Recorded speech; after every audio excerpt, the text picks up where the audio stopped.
জীৱন আৰু আপোন আপোন প্ৰজ্ঞাৰে পূজ্জ্বল হে মোৰ পুৰাতন পৃথিৱীৰ সেউজীয়া আপোন মানুহ আছে বাবেই পৃথিৱী ধুনীয়া, পৃথিৱী আছে বাবেইতো মানুহ ধুনীয়া। সেই মানুহে কত কাল গচকি খচকি সৃজনৰ আৱেগত হাবি কাটি মন্দিৰ সাজিছে, জীৱনৰ মৃত্যুদীপ্ত তীব্ৰ প্ৰেৰণাত পাৰ হৈ উজ্জ্বল বাৰিধি, পাৰ হৈ গভীৰ অৰণ্য, দীপময় ভাৰত গঢ়িছে কম্বুজত সাজিছে ওংকাৰ ধাম। সেই মোৰ ভাবি কালৰ স্ৰষ্টা দ্ৰষ্টা, মানুহ আছে বাবেই পৃথিৱী ধুনীয়া। তেনেকুৱা দুগৰাকী অভিনেতা অভিনেত্ৰী লগ পাইছোঁ। এই মুহূৰ্তত মোৰ কেইটামান কথা জানিবলৈ মন গৈছে। আন এগৰাকী অভিনেতা আহি লগ পাইছোঁহি। আচলতে বাইদেউ এয়া হৈছে যোগেন বৰদলৈ। আপোনালোকে কথা পাতিছে চাগে, এয়া এডিশ্যন দেউৰী। আপোনাক পৰিচয় কৰি দিয়া দৰকাৰ নাই, তথাপি কৈছোঁ আমাৰ আটাইতকৈ মৰমৰ পাকিজা বেগম বাইদেউ। কওকচোন বাইদেউ, দুয়োগৰাকী অভিনেতা কি কথা পাতিলে আপোনালোকে এই মাত্ৰ? এনেদৰে আৰম্ভ কৰোঁচোন কথাখিনি। পাতক, আপুনি কথা পাতক। হয় হয়, যেনে নাটকৰ কথা পাতিলে এনে কিবা ঘৰুৱা কথা পাতিলে? একী তৰাৰ পোহৰ, হয় হয়, প্ৰহৰী বুলি এটা গল্পত মানে অৰুণ হাজৰিকাৰ সৈতে হয় হয় অভিনয় কৰিছে। হয় হয়, অঁ, ঠিক আছে বাইদেউ। আপুনি এগৰাকী ৰাষ্ট্ৰীয় বিদ্যালয়ৰ পৰা শিক্ষা গ্ৰহণ কৰি অহা এগৰাকী অভিনেত্ৰী।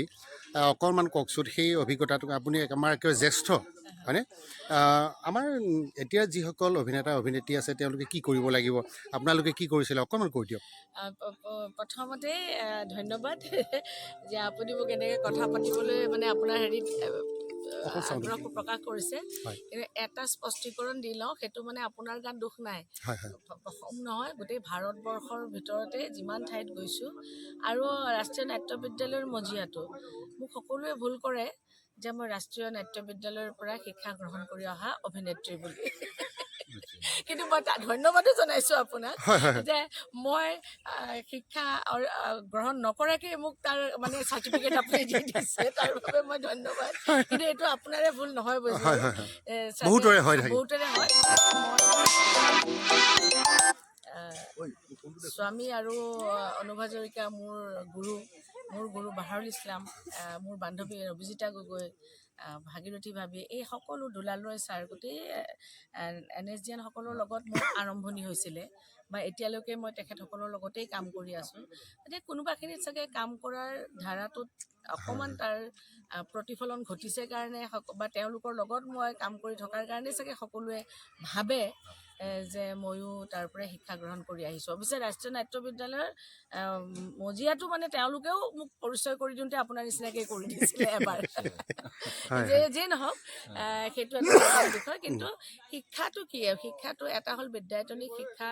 আজিকালি ভাল হৈছে যে পাৰফৰ্মিং আৰ্টছ নাটকৰো এটা ব্যাকৰণৰে সৈতে তাৰ এটা ছিষ্টেমেটিক ধৰণ, এটাত পদ্ধতিগতভাৱে বা প্ৰণালীগতভাৱে শিক্ষাৰ এটা প্ৰচেষ্টা আৰম্ভ হৈছে আৰু হোৱাটো ভাল। এইটো কিন্তু নতুনো নহয়, আমিতো জানো যে আমাৰ একদম ভৰতমুনিৰ সময়ৰ পৰা নাট্যশাস্ত্ৰৰ কিমান এটা মানে সমৃদ্ধ এটা মানে ভাৰতীয় আমাৰ নাট্য জগতখন।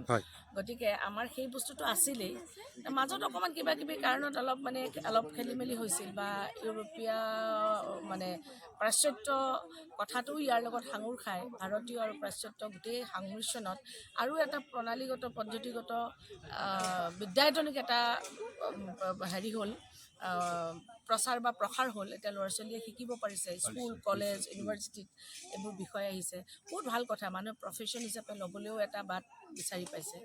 কিন্তু যিমানেই যি আমি নকৰোঁ, এই ব্যক্তিগতভাৱে বা সামূহিকভাৱে বা জীৱনৰ অভিজ্ঞতাৰে যিবোৰ কাম কৰি আছোঁ, সেইটো শিক্ষা কিন্তু আটাইতকৈ ডাঙৰ।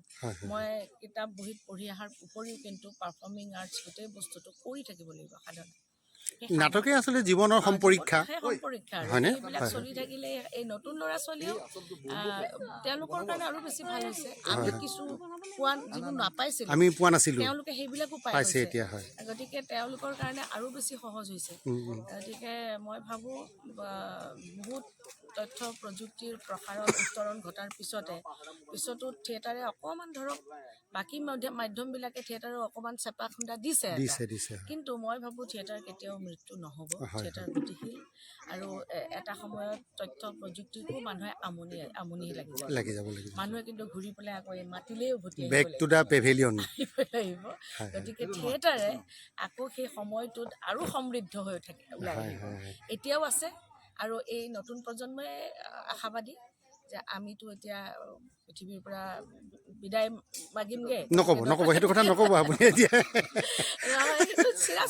সেইটো হয় বাৰু নতুন প্ৰজন্মই আকৌ আগুৱাই লৈ যাব নিশ্চয় নিশ্চয় আৰু এই আপোনালোকৰ যিটো প্ৰচেষ্টা গতিকে এইটো খুব সুন্দৰ প্ৰচেষ্টা এই অসমত বিভিন্ন ঠাইত ধৰিছে মৰিগাঁও জিলাৰ বগৰাটো আপোনালোকে আৰম্ভ কৰিছে মই ভাবোঁ যে আৰু অকণমান আপোনালোকে ইয়াৰ প্ৰসাৰতা বঢ়াই সাংগঠনিক দিশটো ঠিক কৰি কাৰণ এবাৰতেতো আমি চব কথা শিকি নথওঁ প্ৰথমে 2 বছৰ 3য় বছৰ এবাৰ গতিকে আমি ভুলৰ পৰা আমাৰ শুধৰণি হ'ব যিবোৰ ভুল অসুবিধা পাই গৈছোঁ সেইবিলাকৰ পৰা শিকি আমি এই অনুষ্ঠানটো ৰাইজৰ সহযোগত নাট্যকৰ্মীসকলৰ সহযোগত স্থানীয় ৰাইজৰ সহযোগত অসমবাসীৰ সহযোগত মই ভাবোঁ এটা খুব টনকিয়াল এটা নাট্যক্ষেত্ৰ হ'ব আৰু নতুন প্ৰজন্মই ইয়াত তেওঁলোকৰ মনৰ কথাবোৰ ৰাইজৰ লৈ কঢ়িয়াই নিবৰ কাৰণে এটা প্লেটফৰ্ম এটা পাব ঠিক আছে ভাল লাগিছে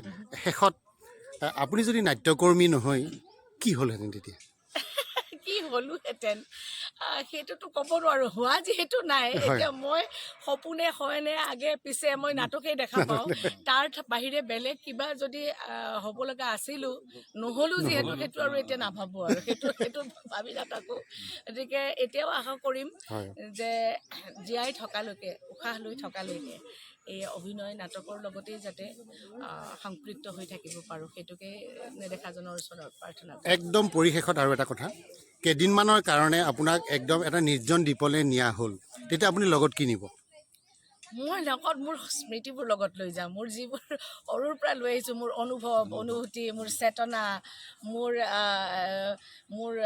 জ্ঞান বিচাৰ বুদ্ধি প্ৰজ্ঞা জীৱনৰ যিবোৰ অভিজ্ঞতা সেই অভিজ্ঞতাবোৰ লৈ যাম আৰু নাটক লগত লৈ যাম বঢ়িয়া ধুনীয়া বাইদেউ ধন্যবাদ জ্ঞাপন কৰিছোঁ বাইদেউ প্ৰজ্ঞাৰ চেতনাৰে ঋদ্ধ জীৱন আৰু জগতক সুন্দৰ কৰা এয়ে হৈছে মানুহৰ চেতনা গতিকে পুনৰবাৰ আপোনাক ধন্যবাদ জ্ঞাপন কৰিছোঁ ইমানখিনি সময় দি অকণমান মনৰ কথা পাতিলোঁ আপুনি অভিনয়ৰ সৈতে জড়িত হৈ থাকক ওৰে জীৱন তাকেই কামনা কৰিছোঁ ধন্যবাদ